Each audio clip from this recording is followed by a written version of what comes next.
Good morning all of you. Solanki વંશ પછી આપણે સોલંકી વંશની જ એક શાખા એટલે કે વાઘેલા વંશ જોઈએ છે, જેને આપણે સોલંકી વાઘેલા વંશ તરીકે ઓળખીએ છીએ. તો જોઈએ કે વ્યાઘ્રપલ્લી શાખા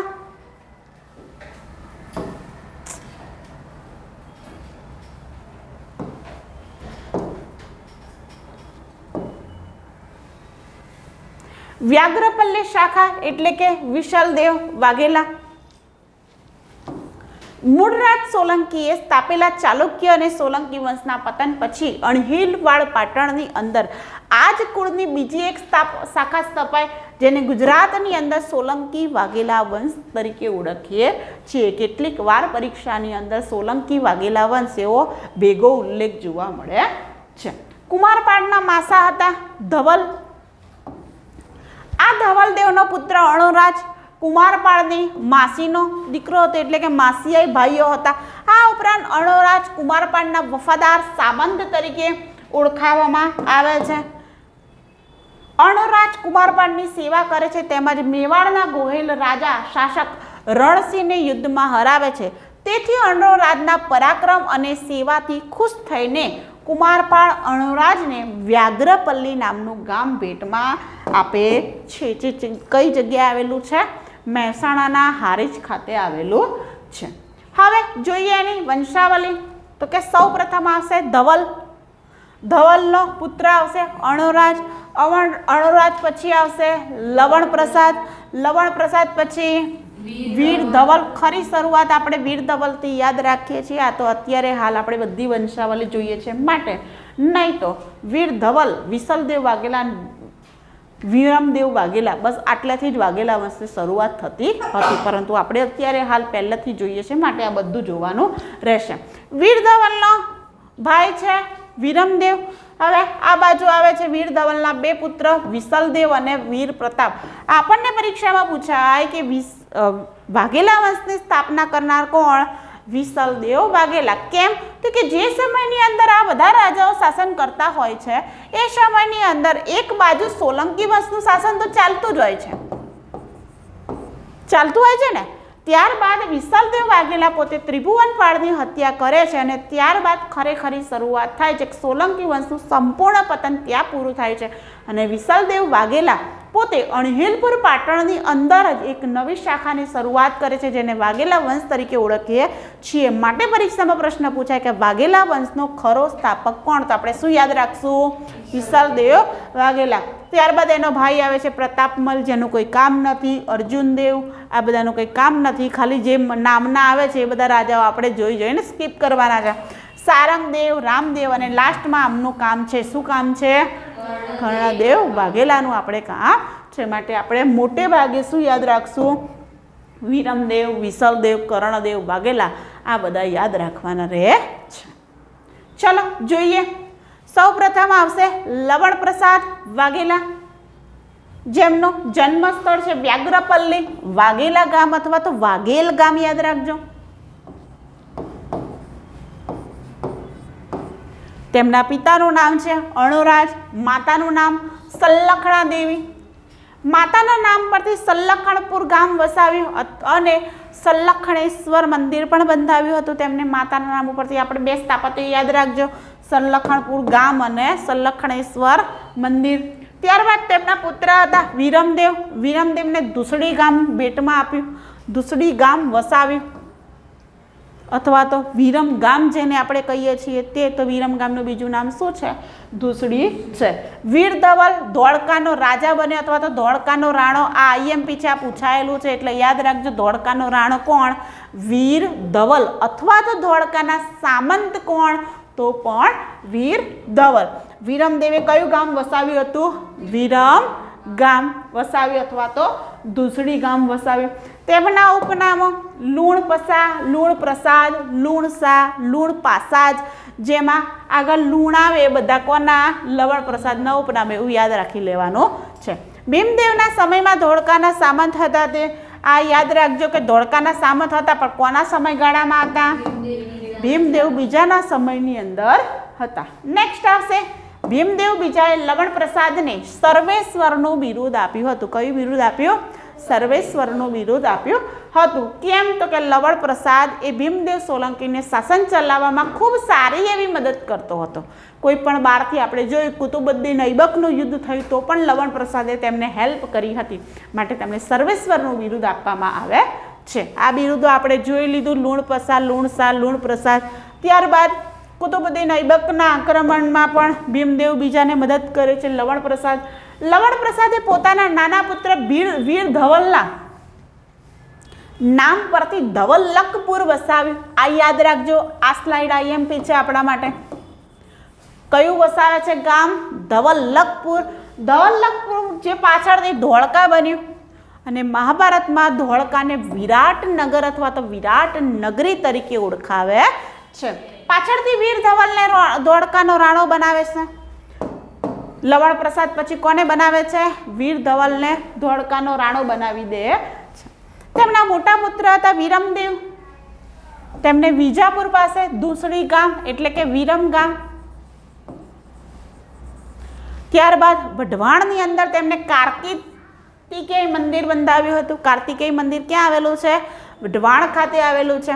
ઈસવીસન 1220માં કુમારપાળને મંત્રી તરીકે નિમણૂક કરે છે. હવે મંત્રી વસ્તુપાળ અને તેજપાળ સૌ પ્રથમ શું હોય છે તો કે ભીમદેવ સોલંકીના દરબારમાં ભીમદેવ બીજાની સેવામાં હોય છે, પરંતુ આગળ જતાં આ લવણ પ્રસાદ અથવા તો આ વીર ધવલ પોતે વસ્તુપાળ અને તેજપાળને માંગી લે છે અને વસ્તુપાળને મંત્રી તરીકે નિમણૂક કરી દે છે.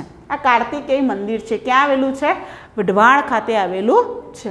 વીર ધવલ વિશે જોઈએ. હવે લવણ પ્રસાદ, પિતાનું નામ, માતાનું નામ મદરાની, પત્નીનું નામ જયતલ દેવી. આ બધા ક્યાંય પૂછાતા નહીં. માતાજીની પત્નીના નામ આજ સુધી ક્યાંય પરીક્ષામાં પૂછાયેલા છે નહીં. કોઈ પણ પેપરની અંદર આજ સુધી મેં નથી વાંચ્યા, બરાબર? એટલે ખાલી તમારી જાણકારી માટે છે, યાદ રાખી લેવાના. પુત્રનું નામ વિસલદેવ અને પ્રતાપમલ. મહામાત્ય છે વસ્તુપાળ અને તેજપાળ જે ભીમદેવ બીજાની સેવામાં હતા. વીર ધવલે માંગી લીધા હતા અને ત્યારબાદ તે વાઘેલા વંશના વફાદાર સામંત તરીકે ઓળખાય છે. વાઘેલા વંશના વફાદાર સેનાપતિ તરીકે ઓળખાય છે. વસ્તુપાળના પત્નીનું નામ શું છે? લલિતા દેવી. અને તેજપાળના પત્નીનું નામ શું છે? અનુપમા દેવી. હવે દેરાણી જેઠાણી બંને હોય છે એટલે તમને ખબર જ છે દેરાણી જેઠાણીના ગોખલા આવ્યા હશે. વસ્તુપાળના પત્નીનું નામ લલિતા દેવી, તેજપાળના પત્નીનું નામ અનુપમા દેવી. વીર ધવલ ધોળકાનો રાજા તેમજ ભીમદેવ બીજાનો સામંત હતો. આપણે આગળ જોયું. દેવગીરીના માળવાના રાજા સિંગળનું આક્રમણ થાય છે. આપણે જોયું કે જે સમયની અંદર ગુજરાતની અંદર વાઘેલા વંશનું શાસન ચાલે છે એ સમયની અંદર દેવગીરીની અંદર માળવામાં કયા રાજાનું શાસન ચાલતું હશે? સિંગળનું શાસન ચાલે છે અને ત્યાં કોની જીત થઈ જાય છે? વીર ધવલની જીત થાય છે. વીર ધવલે લવણ પ્રસાદના માત્ય અથવા તો મંત્રી, આમાં એક જ શબ્દ યાદ રાખવાના, બધું લખેલું છે પણ એક જ યાદ રાખજો. વસ્તુપાળ અને તેજપાળ પાસે વિરમદેવની હત્યા કરાવી દે છે. કોની હત્યા કરાવે છે? વિરમદેવની હત્યા કરાવે છે અને વિરમ ગામની સત્તા પોતાના પુત્ર કોને આપી દે છે? વિસલદેવને આપી દે છે. તો વિરમદેવની હત્યા કોણ કરાવે છે? વીર ધવલ કરાવે છે. કોના જોડે? વસ્તુપાળ અને તેજપાળ જોડે કરાવે છે. વિરમદેવ વિશે ખાલી એટલું જ યાદ રાખવાનું, તેમણે વિરમ ગામ એટલે કે દુસડી ગામ વસાવ્યું હતું. નેક્સ્ટ વસ્તુપાળ અને તેજપાળ વિશે જોઈએ ડિટેલ્સ. તેમનો સમયગાળો ગુજરાતનો બીજો સુવર્ણ યુગ માનવામાં આવે છે. કેમ તો કે એ રાજપાટની અંદર કુશળ હતા, ભીમદેવ બીજાની સેવામાં હતા, એમને બધું આવડતું હતું. એ વાઘેલા વંશને એક નવી ઊંચાઈ ઉપર પહોંચાડવા માટે મદદ કરે છે. એ ઘણા બધા સ્થાપત્યો વાઘેલા વંશની અંદર બનાવે છે. માટે વસ્તુપાળ અને તેજપાળના સમયને ગુજરાતનો બીજો સુવર્ણકાળ તરીકે ઓળખીએ છીએ. કઈ જ્ઞાતિના હતા તો કે પોરવળ જ્ઞાતિના તે લોકો વાણિયા હતા.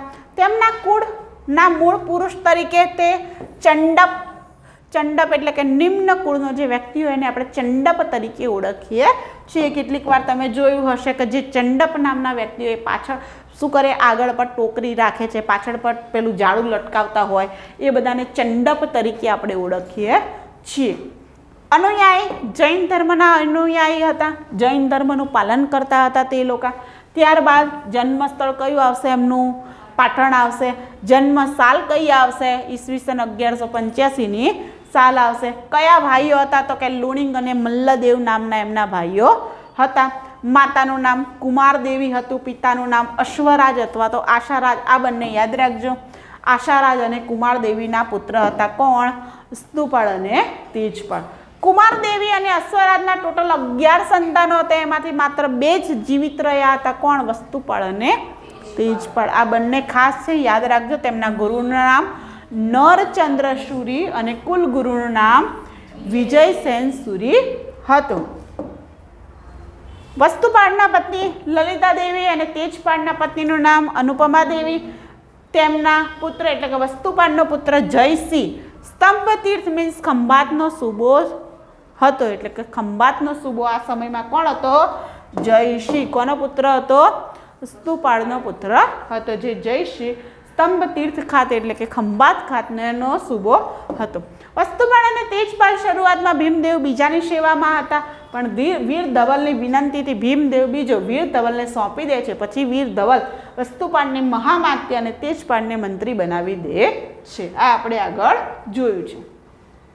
ત્યારબાદ આ બાજુ જે સમયની અંદર વસ્તુપાળ અને તેજપાળ શાસન કરતા હતા એ સમયની અંદર ભારતની અંદર દિલ્હીની ગાદી ઉપર ઇલ્તુમિશ નામનો રાજા રાજ કરતો. હવે ઇલ્તુમિશ જે હતો એ ગુજરાત ઉપર આક્રમણ ન કરે એટલા માટે વસ્તુપાળ અને તેજપાળ બંને થોડું કામ કરતા હતા. હવે જે ટાઈમની અંદર આ વીર ધવલ અથવા તો વિસલદેવ વાઘેલા ને એ બધા શાસન કરતા હતા તો રાજા શું કહે છે કે ભાઈ વસ્તુપાળ અને તેજપાળના બોલાવીને કહે છે કે દિલ્હીની ગાદી ઉપર જે રાજા શાસન કરે છે એ ગુજરાત સુધી પહોંચવા જોઈએ નહીં. વસ્તુપાળ અને તેજપાળ આઈડિયા લગાવે છે કરવું શું.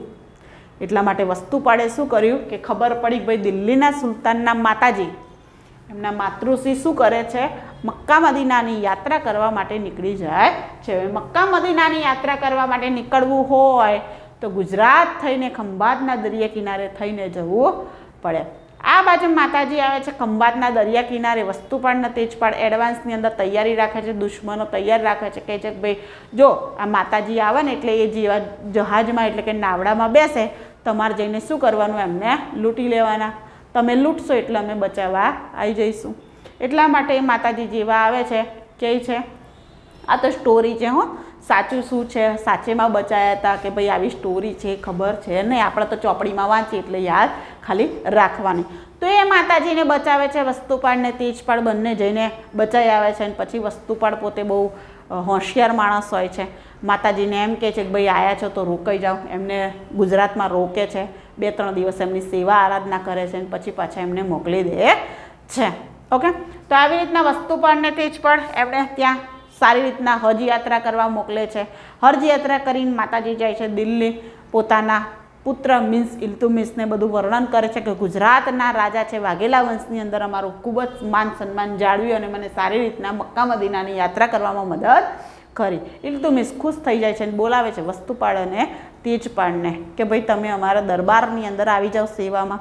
એ બે કહે છે ના અમે તમારા દરબારમાં નહીં આવે, પણ અમને એક પ્રોમિસ આપો જ્યાં સુધી અમારો વંશ ચાલશે, જ્યાં સુધી અમે છીએ ત્યાં સુધી તમે ગુજરાતની ગાદી પર આક્રમણ નહીં કરો. અને કહેવાય છે કે જ્યાં સુધી વાઘેલા વંશ ચાલુ હતો ત્યાં સુધી, જ્યાં સુધી વસ્તુપાળ તેજપાળનો સમયગાળો ચાલુ છે ત્યાં સુધી તે ગુજરાતની ગાદી ઉપર યુદ્ધ કરતા નથી. આમ એમને કુશળતાથી કે એમની બુદ્ધિ ચાતુર્ય વાપરીને એ પોતે પોતાના રાજાને બચાવી લે છે. ઓકે, આપણે આ યાદ રાખવાનું કે જે ટાઈમમાં ગુજરાતની અંદર વાઘેલા વંશ હતો, દિલ્હીની ગાદી પર કયા રાજા હતા? પાછળ ઇલ્તુમિશ.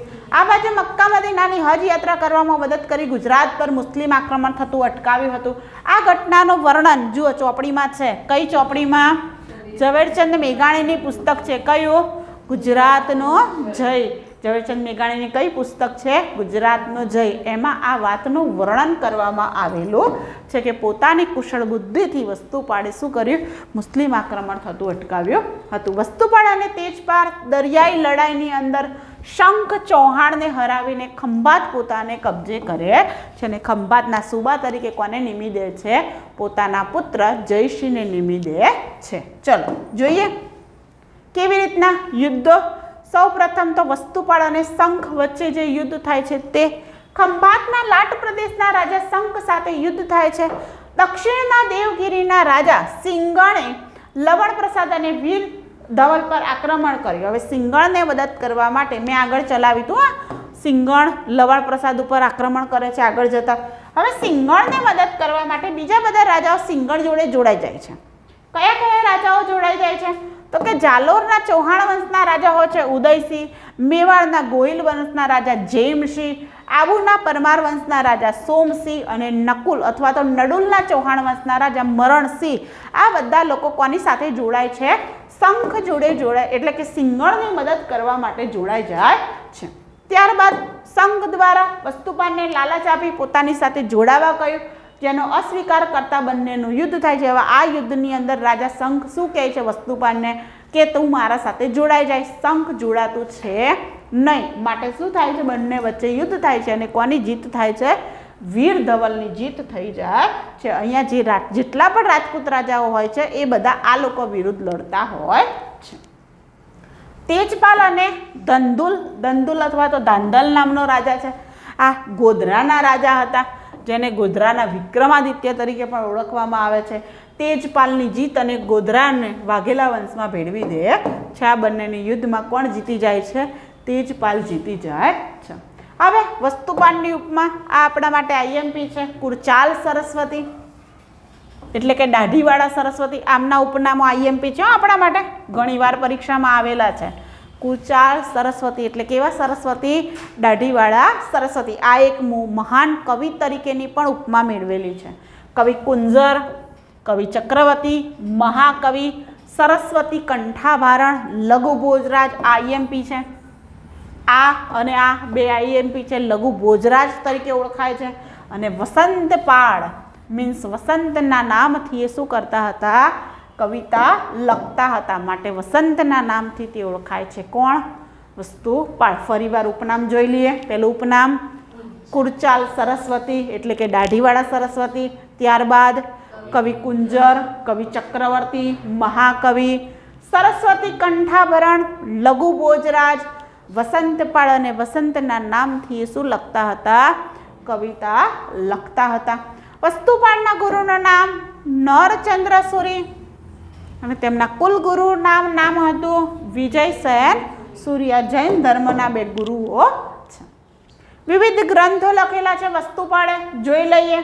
આ પરીક્ષામાં જીપીએસસીમાં પૂછાયેલું છે અને આપણી પરીક્ષામાં પણ ક્લાસ 3માં પણ ઘણીવાર આવેલું છે. નરનારાયણ નંદ કોનો ગ્રંથ છે? વસ્તુપાળનો ગ્રંથ છે, જેમાં પોતાની વંશાવલી તેમને આપેલી છે. વંશાવલી મીન્સ એમના વિશેનું જે બધું હોય એ બધું વર્ણન એમને કરેલું છે. કયા ગ્રંથની અંદર? નરનારાયણ ગ્રંથ. નેક્સ્ટ આવશે આદિનાથ સ્ત્રોત, એમનો ગ્રંથ છે. શેત્રુંજય પર્વત પર આદિનાથના દર્શન કરી સૌ પ્રથમવાર આ સ્ત્રોતની એમની રચના કરી હતી. કયો સ્ત્રોત આવશે? આદિનાથ સ્ત્રોત. પેલું કયો ગ્રંથ છે? નરનારાયણ નંદ. નેક્સ્ટ આવશે આરાધના, અંબિકા સ્ત્રોત અને નેમિનાથ સ્ત્રોત. આ જૈન ધર્મના તીર્થંકરોના ગ્રંથ એમને લખેલા છે. નેક્સ્ટ સોલંકી વંશના રાજપુરોહિત છે સોમદેવ કવિ. સોમદેવ કવિએ શું લખેલું છે? તો કે સુરોત્સવ લખ્યું છે. કોણે લખેલું છે? સોમદેવ કવિ. હવે સુરોત્સવની અંદર એમને શું દર્શાવે છે?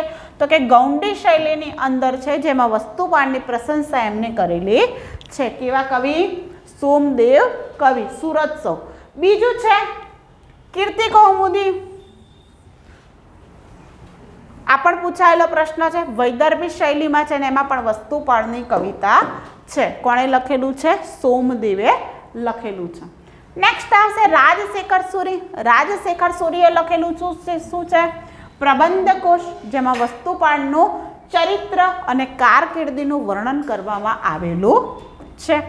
નેક્સ્ટ હમીરમર્દન જયસિંહ સૂરીનું છે. એમાં પણ વસ્તુપાળ દ્વારા મુસ્લિમ આક્રમણને નિષ્ફળ બનાવવાની ઘટના બીજા કયા પુસ્તકમાં આપેલી છે? હમીરમર્દન. અને ઝવેરચંદ મેઘાણીનું કયું પુસ્તક હતું એના માટે? ગુજરાતનો જય. પ્રબંધ ચિંતામણી કોનો ગ્રંથ છે? મેરુતુંગાચાર્યનો. એમાં સોલંકી અને વાઘેલા કાળનું ક્રમબદ્ધ ઇતિહાસ અને વસ્તુપાળની ધર્મયાત્રાનું વર્ણન કરવામાં આવ્યું છે. શામાં છે? પ્રબંધ ચિંતામણી નામના ગ્રંથમાં. હવે વસ્તુપાળ અને તેજપાળના બાંધકામો કયા કયા બાંધકામો બનાયા? સૌ પ્રથમ આવશે દેલવાડાના દેરા. કયા પર્વત ઉપર આવેલા છે? આબુ પર્વત પર આવેલા છે. ત્યાં બીજું શું આવેલું છે? દેરાણી જેઠાણીના મંદિર અથવા તો દેરાણી જેઠાણીના ગોખલા એવું આપણે કહીએ છીએ. ક્યાં આવેલા છે? આબુ પર્વત પર આવેલા છે. આપણે જોયું કે અનુપમા દેવી અને લલિતા દેવી.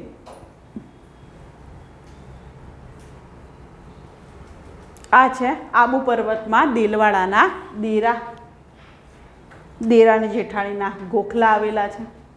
ત્યારબાદ આવશે લુણિંગ વસઈ અથવા તો લુણ વસઈ. 1230ની અંદર નાનાભાઈ લુણિંગની યાદમાં ગુરુ વિજયસેન સુરીના માર્ગદર્શન હેઠળ બંધાવ્યું હતું, જેના શિલ્પી કોણ હતા? શોભનદેવ. અને આ જે બંધાવ્યું છે એને શું કહેવામાં આવે છે?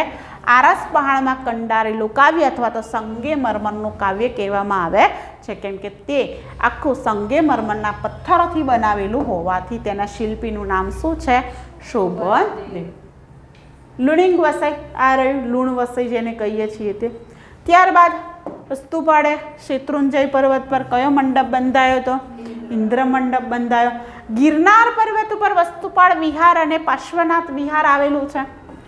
ધોળકાની અંદર ગણેશ્વર મંદિરનો દરવાજો તેમને બંધાયો હતો. ધોળકામાં શું બંધાવ્યો? ગણેશ્વર મંદિરનો દરવાજો તેમને બંધાવ્યો હતો. ત્યારબાદ આવશે તેજપાળ. તેજપાળમાં ધોળકાનું આદિનાથ મંદિર એમણે બંધાવેલું છે. આબુ પર્વત પર નેમિનાથ મંદિર એમણે બંધાવેલું છે. પાટણની અંદર અશ્વર વિહાર બંધાવે છે. અશ્વરાજ વિહાર કોની યાદમાં? તેમના પિતાજી અશ્વરાજની યાદમાં. પ્રભાસ પાટણની અંદર અષ્ટપદ પ્રાસાદ બંધાવે છે. પ્રાસાદ મીન્સ મહેલ. અષ્ટપદ મહેલ બંધાવે છે. કોણ બંધાવે છે? તેજપાળ બંધાવે છે. ગુજરાતમાં જે પણ કરતા હરતા નામ ન હોય, જે પણ બનાવેલા હોય બાંધકામ, એનું કોઈ નામ પ્રખ્યાત ના હોય, એ બધા બાંધકામ કોણે બંધાવેલા એવું માનવામાં આવે છે?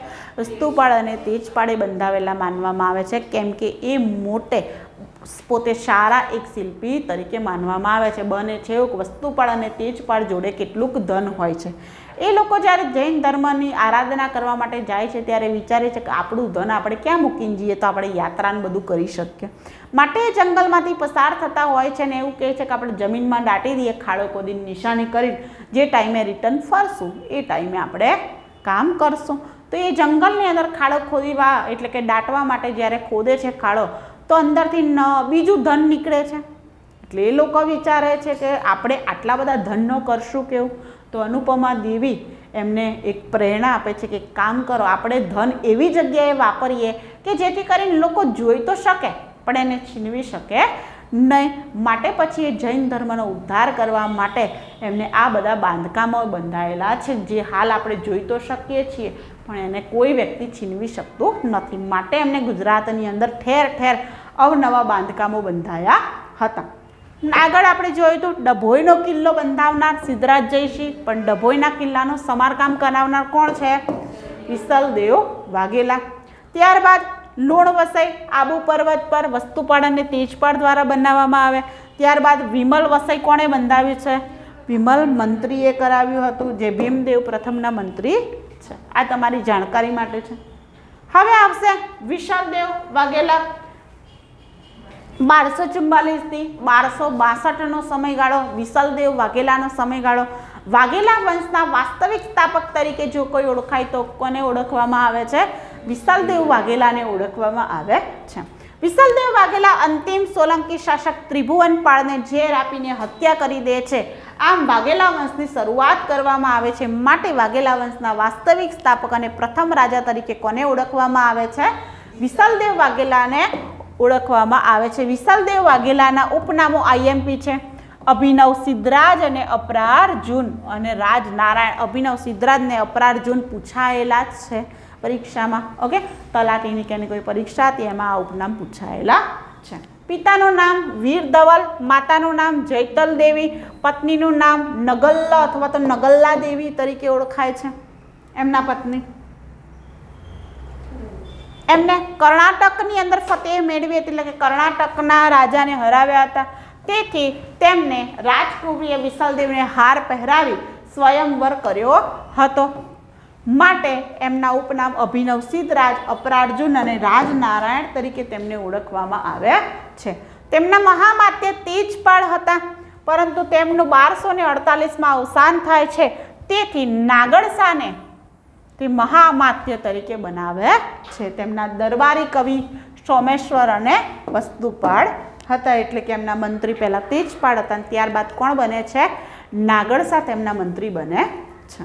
વિસલદેવ વાઘેલાના પરાક્રમો જોઈ લઈએ. કર્ણાટકની અંદર એમણે જીત મેળવી હતી. પોતાના રાજકુંવરીને સ્વયંવર રચ્યો હતો ત્યારે હારમાળા પહેરાવીને એમને પરાક્રમ બતાવ્યું હતું. માલવ દેશના રાજા હતા જયસિંહ બીજા, એમના જોડે સંઘર્ષ થયો હતો. મેવાડના રાજા હતા તેજસિંહ, એમના જોડે સંઘર્ષ થયો હતો.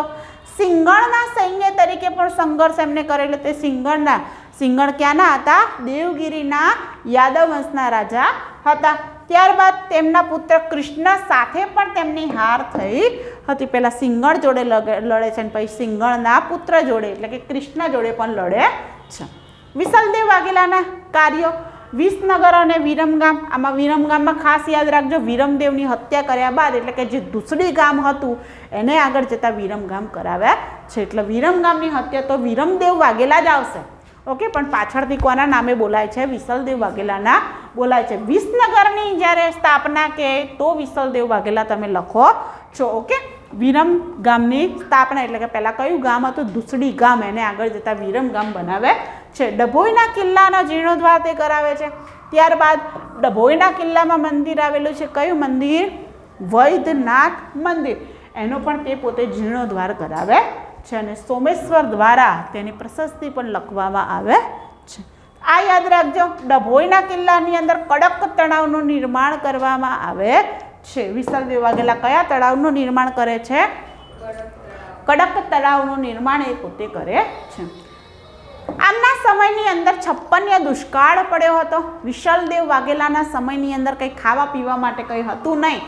સતત 3 વર્ષ દુષ્કાળ પડે છે, કંઈ જ ના હોય. અને કેવો દુષ્કાળ કહેવાય? 56 દુષ્કાળ કહે છે. અને આવા જ સમયે એક નગર શેઠ, કચ્છના ભદ્રેશ્વરના નગર શેઠ જગડુ શાહ, જે વિસલદેવ વાઘેલાની મદદ કરે છે. વિસલદેવ વાઘેલાના દરબારની અંદર કંઈ હોતું નથી, કંઈ ખાવા પીવા માટે હોતું નથી. કચ્છના નગર શેઠ, ભદ્રેશ્વરના નગર શેઠ આવે છે, એને બોલાવવામાં આવે છે. એમને જાણ પડે છે કે ભાઈ આ નગર શેઠ જોડે ઘણો બધો અનાજનો ભંડાર છે. શેઠ જગડુ શાહ આવે છે દરબારની અંદર ને વિસલદેવ વાઘેલાને કહે, વિસલદેવ વાઘેલા કહે છે કે તમારા જોડે જે સંપત્તિ છે એ બધી અહીંયા આપી દો. શેઠ જગડુ શાહ કહે છે કે મારા જોડે તો કંઈ પણ સંપત્તિ નથી. પછી તાંબાના પતરાઓ મંગાવડાવે છે અને મોટા મોટા તાંબાના પતરા ઉપર લખાણ લખેલું હોય છે કે જે મારા જોડે જેટલી સંપત્તિ છે એ બધી કોની છે? તો કે ગુજરાતની પ્રજાની છે. એમ એક દાનવીર શેઠ જગડુ શાહ 56 દુષ્કાળ વખતે પોતાના જોડે જેટલા પણ અનાજના ભંડારો હોય છે એ પ્રજા માટે ખોલી દે છે અને માટે એમનું નામ પ્રસિદ્ધ છે. શેઠ જગડુ શાહ ક્યાંના હોય છે? કચ્છના ભદ્રેશ્વરમાં. કોના સમયગાળાની અંદર હોય છે? વિસલદેવ વાઘેલાના સમયગાળાની અંદર હોય છે. અને 56 દુષ્કાળ પણ કોના સમયગાળામાં પડે છે? વિસલદેવ વાઘેલાના સમયગાળામાં પડે છે. જ્યારે વિસલદેવ અપુત્ર મરણ પામતા પોતાના મોટા ભાઈ પ્રતાપમલ ના પુત્રને અર્જુન દેવને રાજા બનાવે છે. એટલે હવે કોણ આવશે? પ્રતાપમલનો પુત્ર અર્જુન દેવ આવશે. વિસલદેવ વાઘેલાને કોઈ પુત્ર ન હતો, તેથી મોટા ભાઈ પ્રતાપમલના પુત્ર અર્જુન દેવ રાજા બને છે. અર્જુન દેવના સમયની અંદર કનક કવિ નાનક હોય છે, તે અંજલિ આપતી 2 પ્રશસ્તિ લખે છે. એમાં 2 પ્રશસ્તિમાં એક પ્રશસ્તિ ગણપતિ વ્યાસ અને બીજી પ્રશસ્તિ બાલ સરસ્વતી કૃષ્ણ દ્વારા એની રચના થઈ હતી. એટલે આમના સમયમાં શું યાદ રાખવાનું? એમના કવિ કોણ હતા? નાનક. એમના દ્વારા 2 પ્રશસ્તિ રચાઈ, એક ગણપતિ વ્યાસ અને બીજી બાલ સરસ્વતી.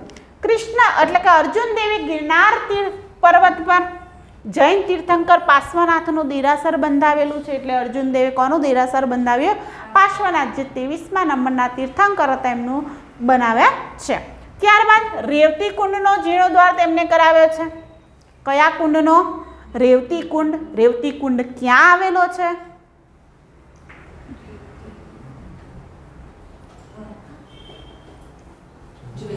જુનાગઢ ખાતે આવેલો છે. જુનાગઢની અંદર 4 કુંડ છે. બંધ થઈ ગયું છે, કન્ટિન્યુ છે. ઓકે. દામોદર કુંડ, મૃગી કુંડ, રેવતી કુંડ અને કમંડળ કુંડ. આ 4 કુંડ ક્યાં આવેલા છે? જુનાગઢ ખાતે આવેલા છે. પ્રથમ કયો કુંડ છે? દામોદર કુંડ. નરસિંહ મહેતા અહીંયા જતા હતા નાહવા માટે, એવો કુંડ દામોદર કુંડ. નેક્સ્ટ આવશે મૃગી કુંડ. તમને ખબર જ છે, જ્યારે મેળો ભરાય છે ભવનાથનો ત્યારે મૃગી કુંડની અંદર સ્નાન કરવા માટે સાધુ બાવો આવે છે, એવા મૃગી કુંડ. નેક્સ્ટ આવશે કયો કુંડ? રેવતી કુંડ. અર્જુન દેવે એનો જીર્ણોદ્વાર કરાવ્યો. અને નેક્સ્ટ આવશે કમંડળ કુંડ. આ 4 કુંડ કઈ જગ્યાએ આવેલા છે? જુનાગઢ ખાતે આવેલા છે. વેરાવળના મંદિરમાંથી પ્રાપ્ત થતી માહિતી મુજબ અર્જુન દેવે સોમનાથના ખલાસી નૌવાહ પીરોજને મસ્જિદ બનાવવાની છૂટ આપી હતી. તો મસ્જિદ બનાવવાની છૂટ કોણ આપે છે? અર્જુન દેવ આપે છે. અને જેમનું 1275ની અંદર અર્જુન દેવનું અવસાન થાય છે. એમના સમયમાં યાદ રાખશું કે રેવતી કુંડનો જીર્ણોદ્વાર તેમણે કરાવ્યો હતો, જે જુનાગઢની અંદર આવેલો છે. બીજું કે એમને મસ્જિદ બનાવવાની, એટલે કે સોમનાથ મંદિર ખાતે મસ્જિદ બનાવવાની છૂટછાટ પણ કોણે આપેલી છે? અર્જુન દેવે આપેલી છે. નેક્સ્ટ અર્જુન દેવ પછી આવશે રામદેવ.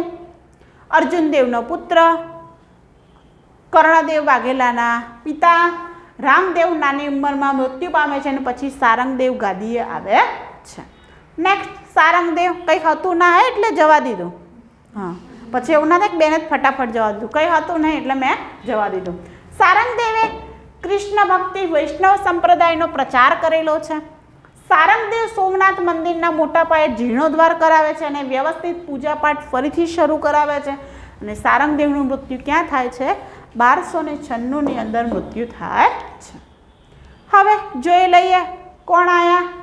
કર્ણદેવ વાઘેલા.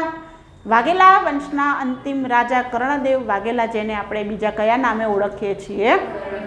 કરણઘેલા તરીકે ઓળખીએ છીએ. વાઘેલા વંશના અંતિમ શાસક છે. ચોલુક્ય એટલે કે અણહિલવાડના ચોલુક્ય વંશના અંતિમ રાજા છે. કેમ અંતિમ રાજા? તો કે આના પછી આપણો જે ગુજરાત છે એ દિલ્હી સલ્તનતની અંદર ભેળવાઈ જાય છે, માટે આપણે અણહિલપુર પાટણના એટલે કે અણહિલવાડના ચોલુક્ય વંશના અંતિમ રાજા કહીએ તો કોણ આવશે? કર્ણદેવ વાઘેલા. ગુજરાતના ઇતિહાસનો છેલ્લો રાજપૂત રાજા કહેવાય, છેલ્લો હિન્દુ રાજા કહેવાય, જેને કર્ણઘેલો અથવા તો રાય કર્ણઘેલા તરીકે ઓળખીએ છીએ. જોઈએ કર્ણઘેલો. નંદશંકર તુળજાશંકર મહેતાની આ ગુજરાતી ભાષાની પ્રથમ નવલકથા કઈ છે?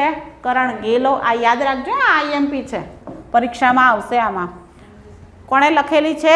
નંદશંકર તુળજાશંકર મહેતા, ગુજરાતી ભાષાની પ્રથમ નવલકથા. બીજું રાય કર્ણઘેલો કોણે લખેલી છે? ધૂમકેતુ. ધૂમકેતુ એટલે ગૌરીશંકર ગોવર્ધનરામ જોશી, જેમનું ઉપનામ શું છે? ધૂમકેતુ. એમને લખેલી છે રાય કર્ણઘેલો. આમના પિતાજીનું નામ હતું રામદેવ, માતાજીનું નામ યાદ રાખજો કમલાદેવી, જે આગળ જતા અલાઉદ્દીન ખિલજીની બેગમ બની જાય છે. પુત્રીનું નામ શું છે? દેવળ દેવી. એમના લગ્ન કોના સાથે થઈ જાય છે? ખિજર ખાન સાથે. માતા જે પુત્રી હતા એ આગળ જતા સાસુ વહુ બની જાય છે.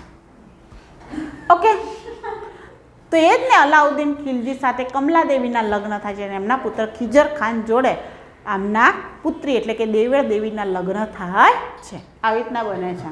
ચલો જોઈએ કર્ણદેવ. તો કે કર્ણદેવ પોતે કહેવાય છે કે સ્ત્રીઓ પ્રત્યે થોડી ઘણી વધારે પડતી લાલસાવાળો વ્યક્તિ હતો, માટે એને આપણે કર્ણઘેલા તરીકે ઓળખીએ છીએ. એમના મંત્રીનું નામ હોય છે માધવ મંત્રી. કર્ણદેવ પોતે, હવે કર્ણદેવનું મન એ માધવ મંત્રીના પત્ની એવા એમના વાઈફ ઉપર આવી ગયું હોય છે. બને છે એવું કે એકવાર માધવ મંત્રીને એક કચ્છની અંદર વેપાર કરવાના બહાને મોકલી દે છે. આ બાજુ માધવ મંત્રી પોતે કચ્છની અંદર વેપાર કરવા માટે જાય છે, ત્યારે એ પોતે આવે છે કે આ માધવ મંત્રીના વાઈફ જોડે. એને રોકે છે કોણ? તો કે માધવ મંત્રીના મોટા ભાઈ કેશવ.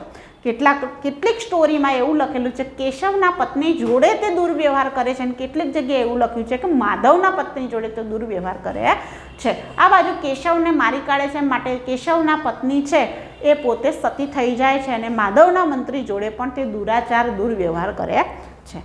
આ બાજુ માધવ મંત્રીને આવી કોઈ વાતની જાણ હોતી નથી. જ્યારે કર્ણદેવ વાઘેલા પોતે હોય છે અને માધવ મંત્રી કચ્છથી વેપાર કરીને આવે છે અને પછી પરિસ્થિતિની જાણ થાય છે કે તમારા જ રાજાએ તમારા ઘરને આ ખેદાન મેદાન કરી નાખ્યું છે. માધવ મંત્રીને આવે છે ગુસ્સો, માટે દિલ્હી ફોન લગાવે છે કે દિલ્હીને બોલાવે છે કે ભાઈ તમે આવો અહીંયા યુદ્ધ કરવા માટે. દિલ્હી પર રાજ હોય છે એ સમયની અંદર અલાઉદ્દીન ખિલજી. અલાઉદ્દીન ખિલજી પોતે તૈયાર જ હોય છે ગુજરાતની સંપત્તિ લૂંટવા માટે.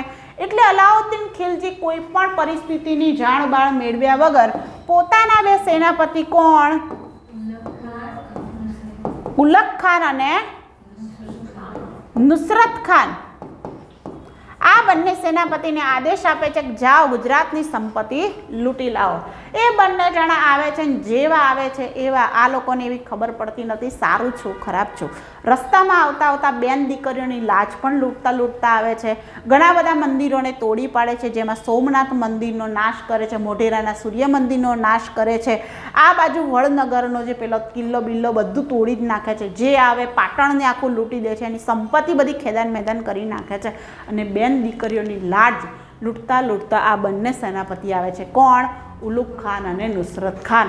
કર્ણદેવ વાઘેલાને અચાનક યુદ્ધ થઈ ગયું. હવે કર્ણદેવ વાઘેલા કરે શું? તો કર્ણદેવ વાઘેલા પોતાના પત્ની તો હાથમાં આવતા નથી, પુત્રીને બચાવવા માટે પુત્રીને બંને જઈને ભાગી જાય છે. ભાગ્યા જાય છે ક્યાં? તો કે દેવગીરીના રાજા હોય છે ત્યાં રામચંદ્ર ક્યાં આશરો લે છે? રામચંદ્રને ત્યાં આશરો રહે છે. કોણ? કર્ણદેવ વાઘેલા અને એમના પુત્રી દેવળ દેવી ત્યાં આશરો લે છે.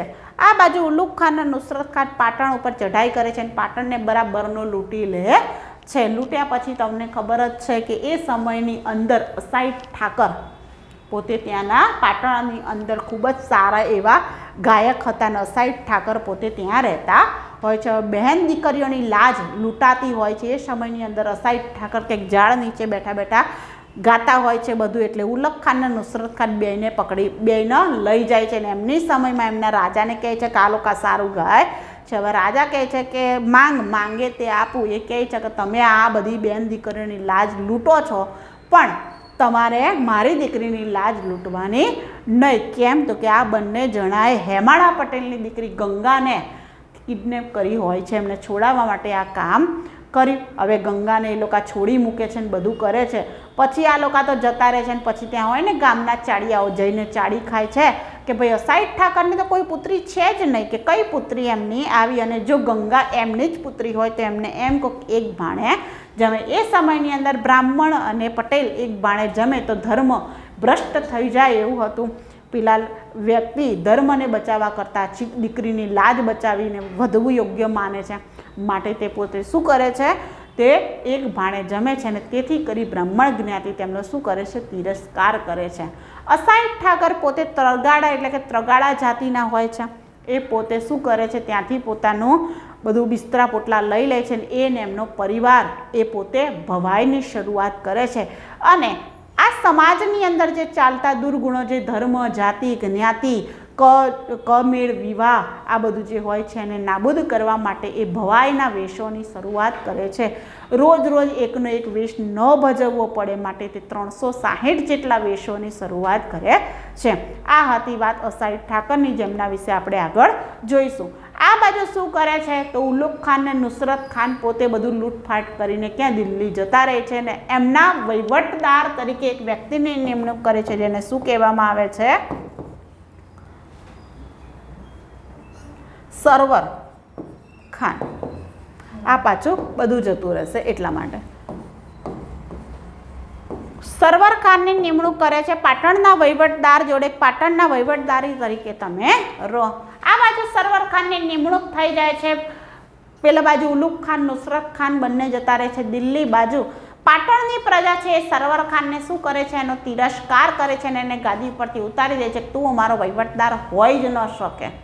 આ બાજુ કર્ણદેવ વાઘેલાને એના પુત્રીને ખબર પડે છે કે ચલો ચલો ગાદી તો ખાલી પડી છે, હવે આપણે પાછા આવી જઈએ, એટલે પાછા ગાદી ઉપર આવે છે. થોડો ટાઈમ થાય છે અને અલાઉદ્દીન ખિલજીને જાણ પડે છે કે ભાઈ દિલ્હીની ગાદી ઉપર પાટણની ગાદી ઉપર તો કર્ણદેવ વાઘેલા પાછો ફરે છે, માટે બીજા બે સેનાપતિ જહીમ અને પંચમ જહીમ અને પંચમને પાછા મોકલે છે. પાછું યુદ્ધ થાય છે પાટણની ગાદી ઉપર, માટે કર્ણદેવ વાઘેલા ફરીથી ક્યાં ભાગી જાય છે?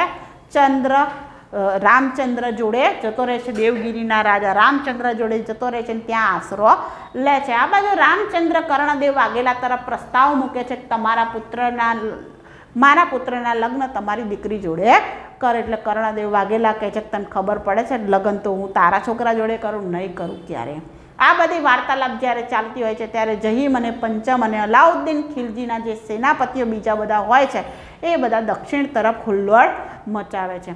એ જે દક્ષિણ તરફ હુલ્લડ મચાવે છે ને એવામાં એક કિન્નર એમને મળી જાય છે જેનું નામ છે મલિક કાફુર.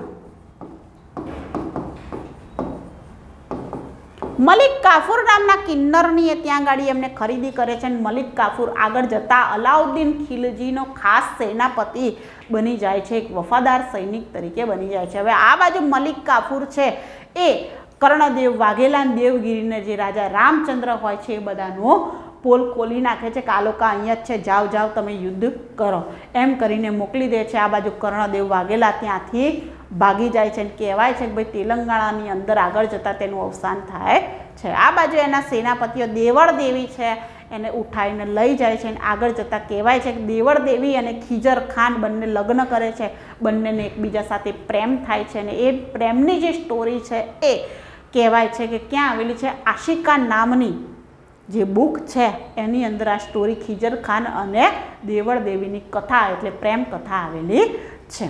આ બાજુ મલિક કાફુર જે છે એ આપે છે, કર્ણદેવ વાઘેલા મરી જાય છે, રામચંદ્ર જોડે પણ યુદ્ધ થાય છે, એમને પણ મારી નાખવામાં આવે છે. દિલ્હીની ગાદી ઉપર કોનું શાસન આવી જાય છે?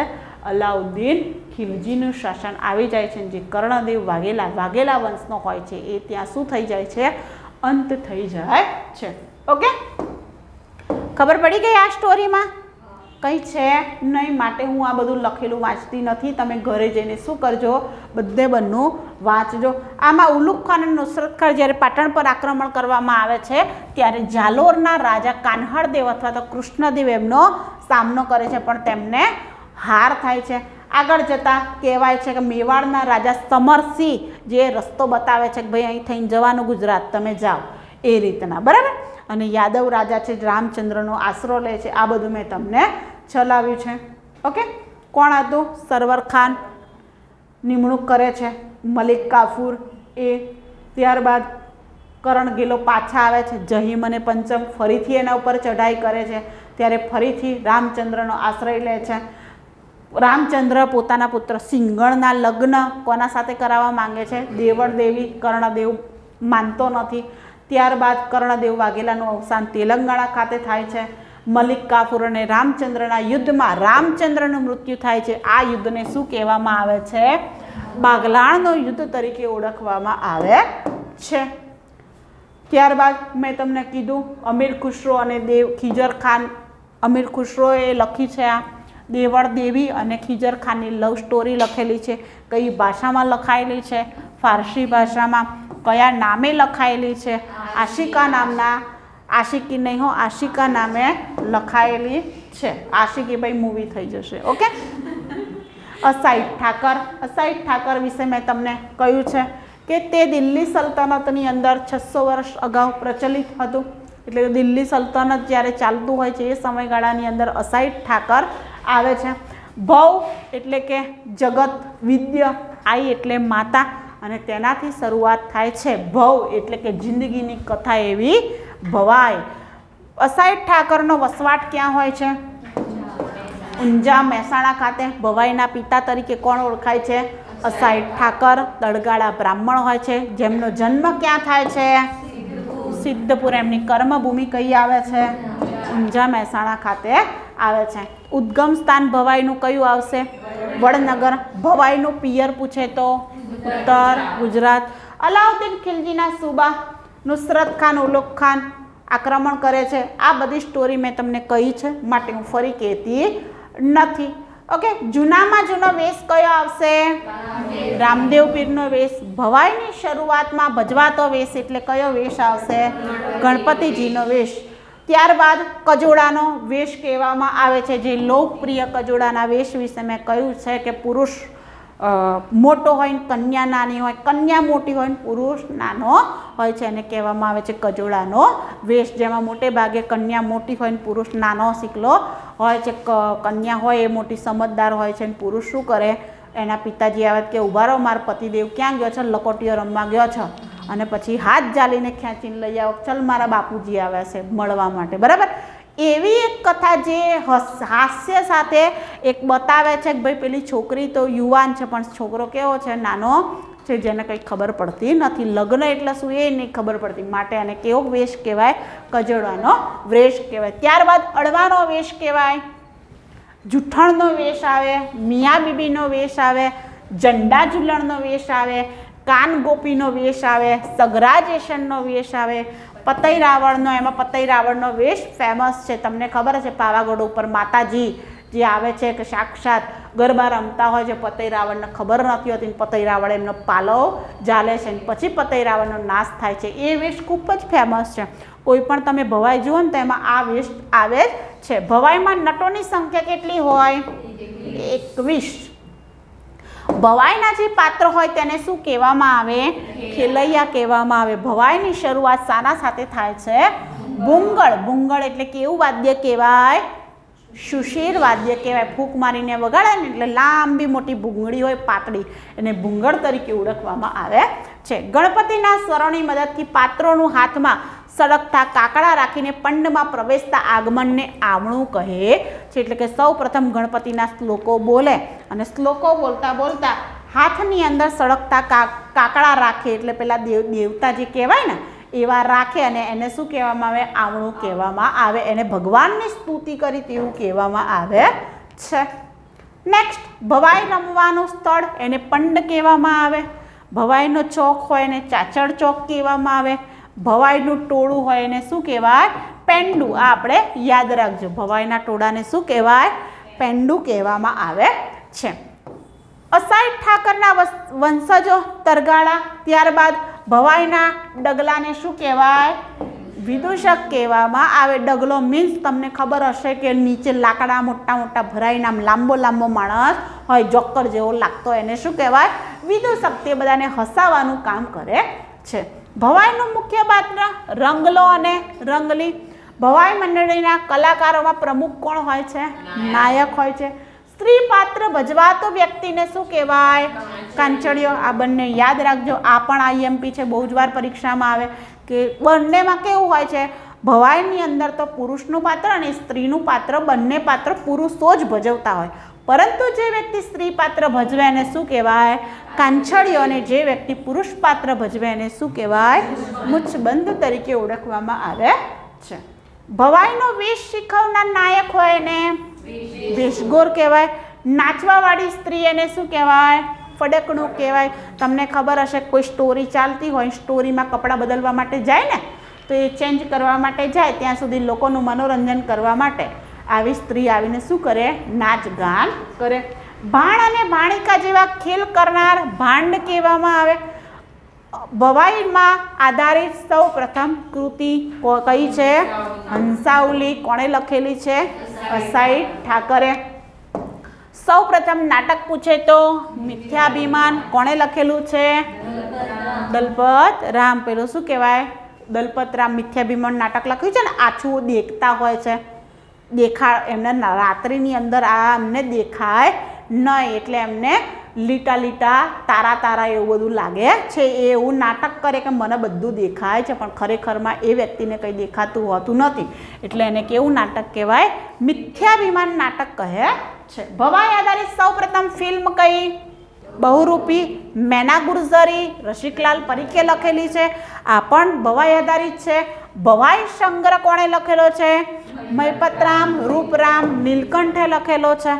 એ પણ ભવાઈ સંગ્રહ, એ પણ ભવાઈ આધારિત છે. અહીંયા આપણે વાઘેલા વંશ પૂરો કરે છે અને સોલંકી વાઘેલા વંશનો અંત આવે છે. અહીંયા ગુજરાતનો જે સોલંકી વંશ જે અલગ હોય છે એ અને વાઘેલા વંશ અહીંયા પૂર્ણ થઈ જાય છે અને ત્યારબાદ ગુજરાત છે દિલ્હી સલ્તનતના હવાલા હેઠળ આવી જાય છે. અસ્ત.